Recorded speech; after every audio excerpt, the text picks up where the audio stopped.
Few programs were hotter on the recruiting trail this summer than Florida State and Mike Norvell.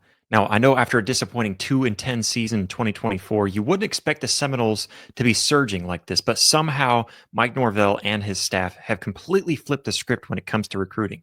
They closed the last cycle strong with some big signups and big signings, and that momentum it hasn't just carried over; it's absolutely exploded.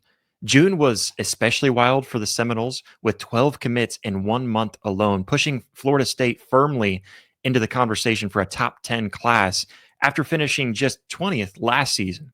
Now, but arguably the biggest fireworks, they came right after the calendar flipped over to July. First, Rivals top 100 defensive lineman Ernest Ranking, 6'4", 260-pound, big defensive lineman, one of the most feared pass rushers in high school football in this recruiting class. He chose Florida State over Auburn, Georgia, Texas A&M, and a laundry list of other big-time teams.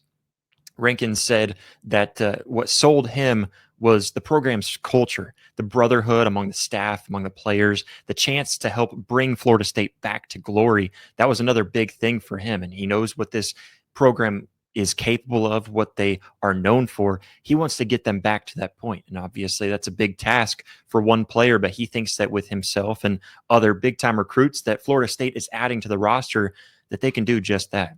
Just a few days later, they ended up landing another monster pickup, five-star cornerback, Chauncey Keenan. He's the number 27 overall player in the country, number 2 corner nationally. And he picked the Seminoles over Florida, Miami, and a host of other heavy hitters. Obviously, beating out other Florida teams is really big. That's something that Florida State needs if they're going to get big-time recruit, getting the guys that are in your backyard first and focusing on them. And that's exactly what they did with Chauncey Keenan there. By the end of July, Florida State had 22 commits. 13 of them were blue chips and 6 ranked in the national top 250, which is absolutely incredible. And here's the kicker. 15 of those commitments came in just June and July alone.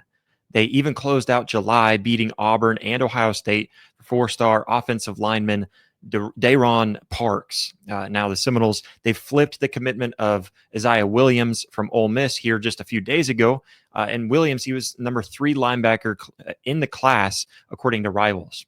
Right now, they sit at number 15 in the Rivals industry team ranking, the team recruiting rankings right now. But with the way that they're recruiting right now, a top 10 finish is absolutely in play here for the Seminoles.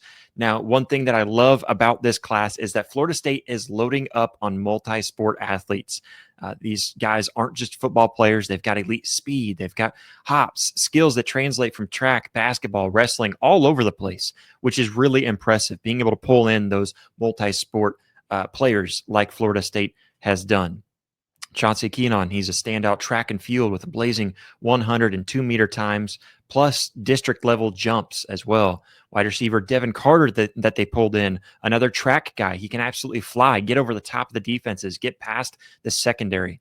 Tight end Xavier Tiller, he's a 2-sport athlete as well, holding his own on the hardwood over playing basketball as well.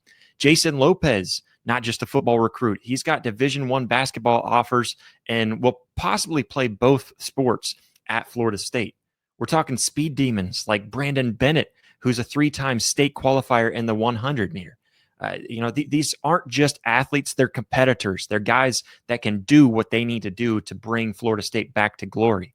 That's exactly the kind of DNA that you need out of a recruiting class, especially when you're in the dumps the way that Florida State has been here recently. To sum it up for Florida State might have struggled on the field last season, but off the field in the recruiting trail, they're winning big and they're pulling in big time players. These players hit the way that if they hit the way that their high school film says that they will, the Seminoles very well could be cooking again very soon and for a while into the future. That's it for today's recruiting breakdown. We'll be back with more big names, big decisions, and big moves on the trail. I'm Josh Mahler, and I'll see you on the recruiting trail.